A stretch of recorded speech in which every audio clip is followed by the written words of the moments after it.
Welcome to Sex with Rebecca, a show geared towards relationships and sexuality that'll help you enjoy your relationships more than you ever thought possible. So send us your difficult questions and we'll bring you expert answers unlike anywhere else. On tonight's show, we'll be discussing how differences in sex ed can impact our sexuality, answering an email from a woman who becomes disinterested the minute she falls in love, and giving you some hot tips to turn up the heat in your bedroom. Let's begin with our discussion on how sex ed impacts our sexuality with our very special guest, Dr. Richard Casey, a guru of sexual medicine. Dr. Casey is the Chief of Urology at Halton Health Care and past Editor-in-Chief of the Journal of Sexual and Reproductive Medicine. Welcome, Dr. Casey. We are so delighted and fortunate to have you joining us tonight. It's good to be here. Thank you. Dr. Casey, we all agree on how important it is to educate our kids on numerous things, yet people seem to disagree on how sex ed should be handled. So can you please describe some of the ways that different people approach the subject matter? Well, I mean, first of all, you need to know something about sex to educate your children, and most parents don't know very much at all. Mm-hmm. Secondly, you can't do sex education in a year or two. You have to. I'm still learning about sex, and I don't know how old I am. So it's something that you need to learn every year, and you need to get information every year. I think the schools can provide a good background of the physiology of sex, because again, most parents don't know what sexual physiology entails. Right. Mm-hmm. But our job as parents is to put sex in a framework of when it's appropriate, how to experience it appropriately, and who to experience it with. The actual biology is something someone else does a better job of teaching. Mm-hmm. So I mean, I like the schools giving kids, because then they come home and I can sort of tell my clients to put it in perspective and to give them the practical application of what they learn at school. It's a great segue, because the emotional part and the psychological part are at least as significant and important, and a lot of times kids are just going ahead and having sex and they have no idea what it entails, and even when issues come up, they sort of don't know who to go to. So I agree, it's an ongoing conversation, it's not a single conversation, and you create segues even if you're watching TV together, something comes up. It's a great way of... You want to be friendly with your kids about it, but they have access to the internet, and so what they're seeing on the internet is really coloring the way they look at sex. Mm-hmm. And that's unfortunate, because I see a lot of young boys that have learned about their sexuality by watching pornography, mm-hmm. and porn is not real sex, and that's what I tell them. Those guys are professionals, you're an amateur, and you're going to stay an amateur. Mm-hmm. You know? And I think young girls too, the fear is that they see what's happening on the internet, and they could easily get objectified by their boyfriend. So as a parent, I want to be there to sort of adjust them as they get older, because sex changes quite a bit through high school, and what they're interested in high school. But and a valid point you make about the porn part, because it doesn't really cover the emotional piece. And so what I'm finding more and more, and I'm sure you see that as well, is people separate the emotional from the sexual. So then when they try to marry them together, there's a huge disconnect. So guys who are hooked on porn, it's very easy for them to, reach orgasm on their own. But when they're with their partner, it just doesn't look like that. And women are feeling objectified. And a lot of the guys, and women for that matter, are getting disappointed because it doesn't look like what they've seen in porn. You want to remain liberal, so your kids will come to you and talk to you about it. They don't want to get a lecture every time they ask you a question.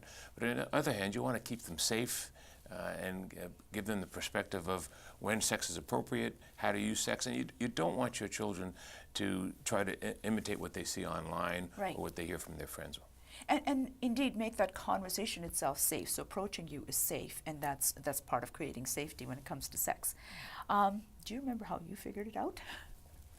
Yeah, my father, who was fairly conservative, I was raised in a Catholic family, so I learned about all the complications of sex in school. Pregnancy, venereal disease, pregnancy. That's really where they and don't do it or you'll die. And don't do it. And don't masturbate. Mm-hmm. My father said, there's nothing I can tell you, Richard. Just be careful and make sure you do a good job. And which was That's amazing for a Catholic parent. Yeah, and I couldn't figure out what he meant, and so I learned on the job, for example. So I learned like most guys learn, is you get involved in a sexual situation and you kind of fiddle your way through it. Fiddle your way through it. That's very well put. Obviously, everyone has a very different story and different expectations indeed. So can you comment on that next, please? Well, the problem with expectations is that if you set grand expectations, you're always going to be disappointed. Absolutely. Think of the last time you went to a restaurant that had a great rating and you were disappointed, and it's more likely. So when you talk about sex with your children, or your and you should be talking about your sex, as I said earlier, when they're 12, when they're 14, when they're 16, until they leave the house, which is hopefully at 20. That doesn't happen very often. No, and they're going to learn about sex watching you and your partner, because whether you know it or not, you have a sexual relationship with your partner, and your kids can see that. And I think the expectations are set by what they see in the media, and again, what they see online. But the best expectations are what they see between you and your partner, with the environment they grow up in. So if they see the interaction between you and your partner as being reasonable and not combative, then their sex life will likely be very respectful. similar. Great stuff, Dr. Casey. Coming up, other tough topics within the subject matter. Arranged marriages and sexual orientation, for instance. So don't go anywhere.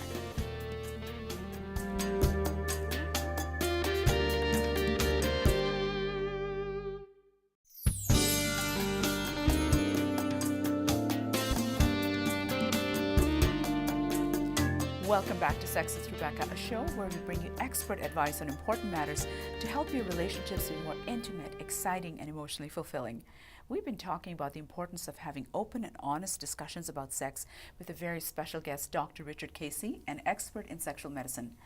Dr. Casey, one of the places where sex ed is lacking is in arranged marriages. Can we discuss that next, please?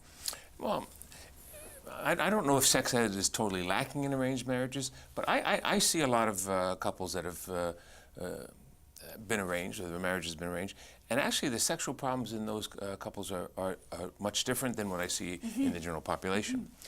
I think you bring a lot of biases into a relationship if you've had a lot of sexual experiences before you're with someone. And the impression I get with most arranged marriages is most of them are fairly inexperienced sexually, if you look at the culture it comes from. Right. And so both of them are new to sex, and that's good because they can both learn together.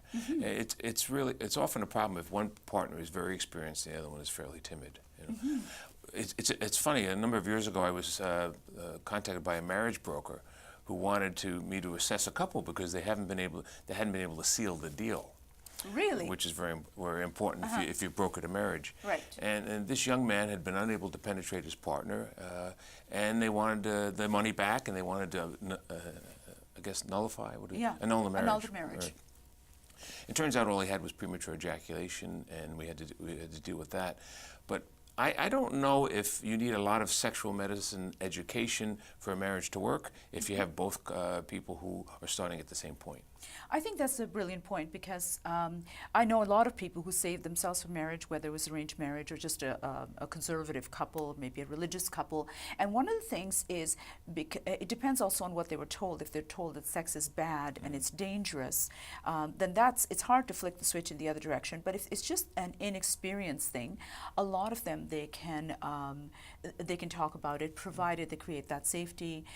The other thing is, in arranged marriages, is you don't have to worry about the person kind of snooping you and taking it off kind of thing. So that's nice too. There's that safety and security. But for religious people, Dr. Lehman has written a great book, Sheet Music, that handles that really, really well. So great points. Now, conservative cultures also have a hard time embracing different sexual orientations. So maybe you can talk about that next. It's difficult, and cultures that don't embrace different forms of sexuality have major issues, and often it intersects with arranged marriages. I had a Pakistani couple in, and again, together, unable to consummate the marriage, and he was seeking an annulment. And it was clear that he was a gay man. And I said, well, why are you looking to get married again? You're gay. He goes, I have to get married. My family expects it, and I disappoint my whole family if I don't remarry. And I immediately felt sorry for his next wife. Because she's going to suffer the consequences of that union. I don't know how to deal with the difficulty in dealing with different forms of sexual orientation in cultural unions. Again, when we see a lot of arranged marriages where gay people are arranged to marry each other when they shouldn't be, and I've yet to see an arranged marriage between two men and two women. Have you seen that in your No, practice? I've never seen that. And you make a great point, because a lot of people, they feel they have to get married. And not only is it living hell for them, but it's even a bigger problem for their partner, who didn't sign up for it. They were kind of blindsided, because most of them are not told, and they find out after the fact, because people actually think that maybe I'll change. And it's not like that. Our orientation kind of finds us. We don't choose it, it chooses us. So it doesn't change. They think I'll be with a beautiful partner, and things will fall into place. I know, and often the family gets involved. I had a couple, an Iranian couple in, where he came in with his wife and his brother-in-law. And he said, my wife is too tight, and the brother-in-law said, yes, she's too tight. And I'm saying, well, are you both in the bedroom together? And I've tried to have sex with her, and she's too tight. And he goes, yes, he pushes, and she's too tight. And I said, well, can you guys leave and let me speak to your partner? So reluctantly, they went outside and stood outside the door, and I said to her, what's going on? She goes, I'm really sorry. I'm not a virgin, but they think I'm a virgin, and I have no trouble having sex. He's a premature ejaculator. He ejaculates before he gets near me. So I said, well, how do you want to deal with this? He goes, I don't know. I don't know what to do, because I have to stay married to him because it's a big family issue, and I didn't get into the family. Right. So they came back in, and they wanted to know what I had heard, and I said, well, I tried to bring up the point of him being a premature ejaculator, and he refused to consider that at all. So this poor girl was trapped in a hell, because no one was going to believe that she wasn't the problem, and she was reluctant to leave, because if she left, she wouldn't be able to get married again. That's right. So, and it's always the female that's the problem in a lot of the conservative cultures, and the guy will not take on that responsibility and get deeply offended, in fact.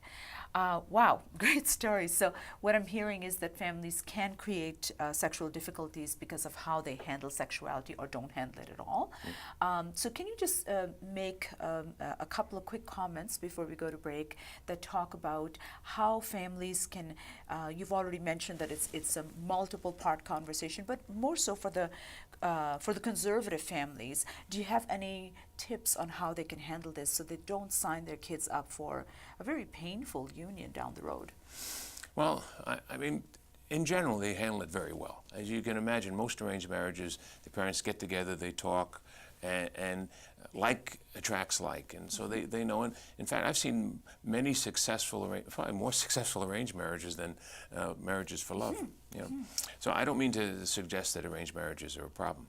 I think they need to cross the T's and dot the I's like they usually do, and stay out of it once there's problems. I mean, what I think happens is the couple struggles a bit, and then the mother-in-law or the father-in-law gets involved, and they just add fuel to the fire because they take sides, always. I mean, whether or not it's your son that's the problem, you're going to take your son's side against his partner. So my advice to them is stay out of it, and refer them to an appropriate professional, and let the professionals handle it. And refer them to an appropriate professional, because they do, everybody's just right in there, and that's very difficult. And real quick, statistics show that at the 2-year mark, the regular marriages may start to decline in the connection, but arranged marriages start to rise. So after the limerence stage, there's a crossover that happens. So yes, they can indeed work out. Dr. Casey, you've raised some incredible points. Still ahead, more from Dr. Casey on merging expectations with reality. I know you'll want to stick around for that.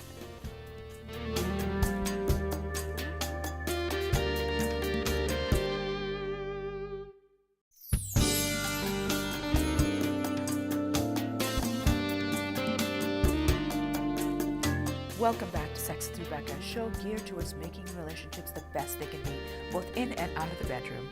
We've been having an open discussion on various sexual challenges with Dr. Richard Casey, an expert in sexual medicine.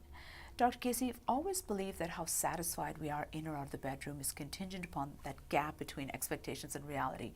As such, if a couple has different expectations, which you alluded to, and they invariably do, it can wreak havoc. So let's discuss sexual expectations next.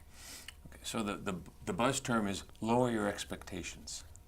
Couldn't agree more. I mean, less chance of getting disappointed, right? Well, but if you look at the barrage of social media and media that our children see and we see as young, you'd think that sex was amazing every time, and it has to be amazing every time, and everybody multi-orgasmic. And that may be the case when you're 18 or 16, but most of the couples I see, that's not the case. And I think, and I joke when I say lower your expectations. But sex is fun, it's enjoyable for most people, and if you approach it like that, I don't think you'll be disappointed. And I think you allow yourself to be amazed too. It's sort of like it's a little surprise every single time, and let's see where it takes us. Every once in a while I go, wow, that was actually really good. I enjoyed that. We'll do that again sometime. There you go. And Sue Johnson, she talks about, sealed off sex that's just about the getting off the pleasure, and the soulless is just, oh my God, you want me, emotional. And then synchrony brings them together. So the same sex can look very different depending upon how much of it is pleasure-based, how much of it is emotional.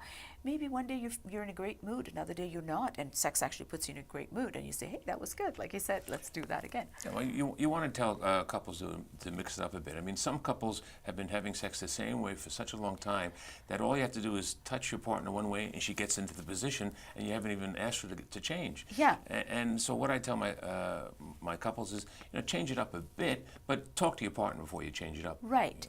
I mean, we do habituate, so it's a good idea to change it up, but talk to your partner. You don't want to surprise them. Yeah, you both do what you like, but change it up, but change it slowly, and maybe change the time of day or change the location. But there's not much you have to do to make sex enjoyable, because generally it's fun to do if you're well rested. Yeah, it's a lot of fun. I like the yes, no, maybe list online, because it's even little things. So you're not saying, you want me to do what? Where'd you get that idea?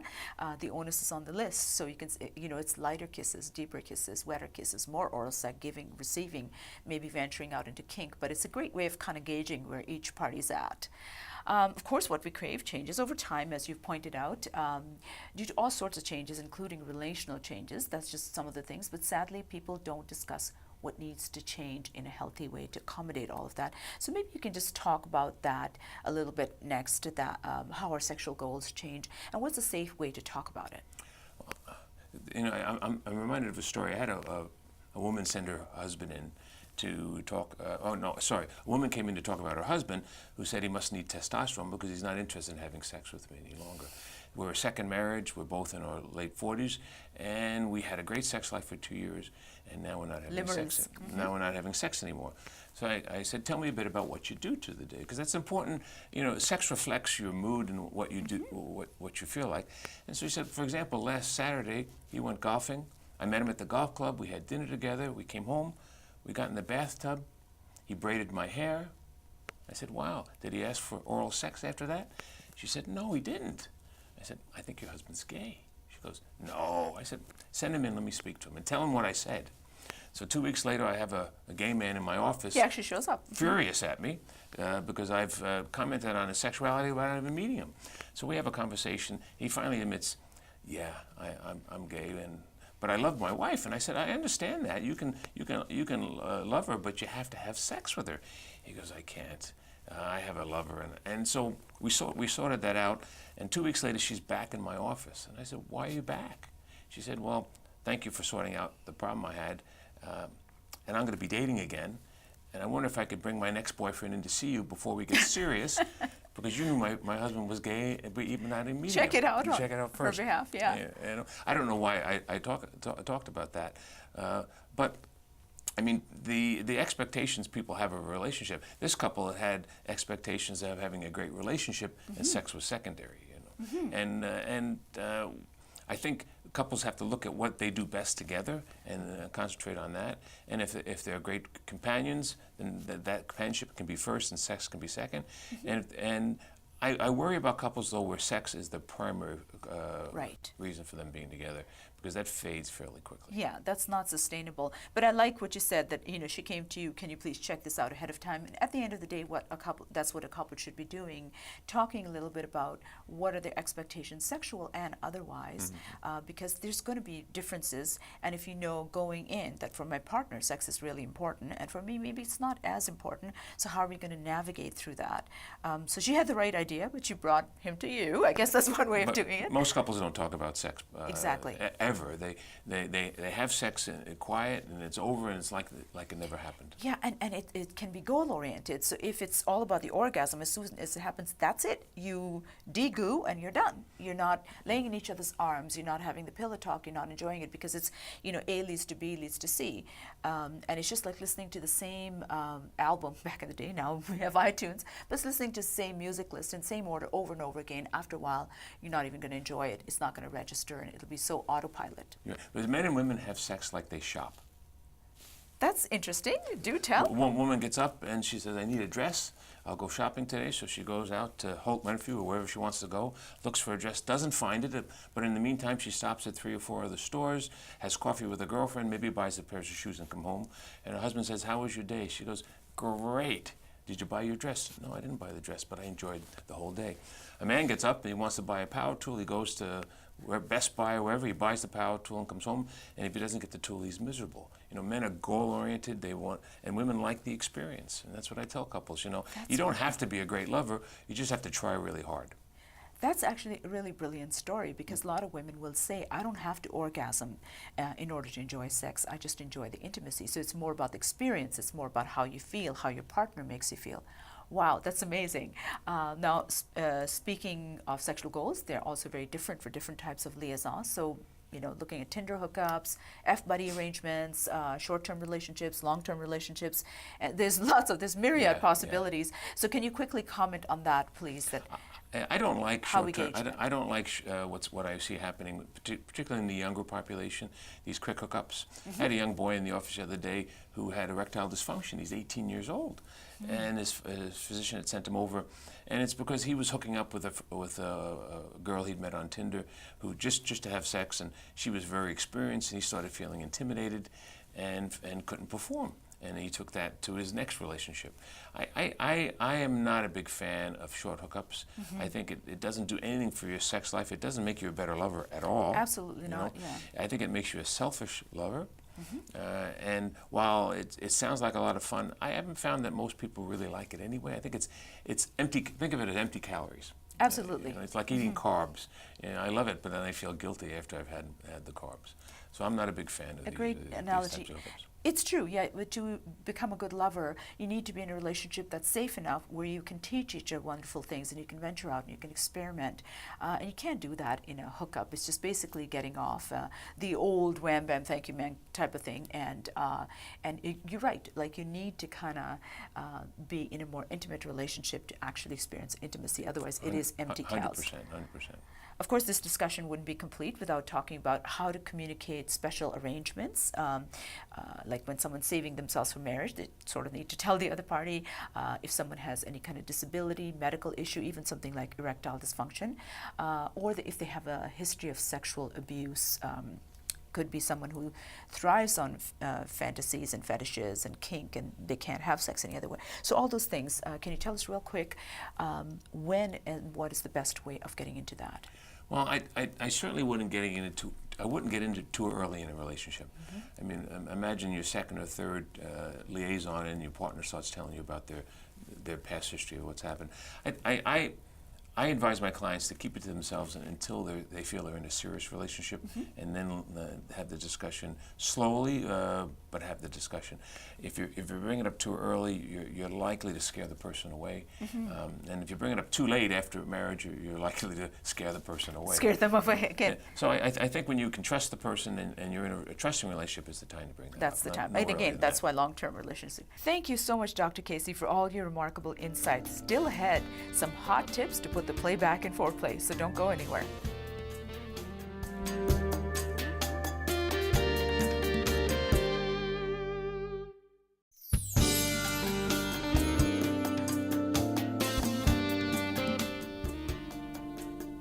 Welcome back to Sex with Rebecca. Now, before we close, we have a very special segment for you to help you make things saucier in your bedroom.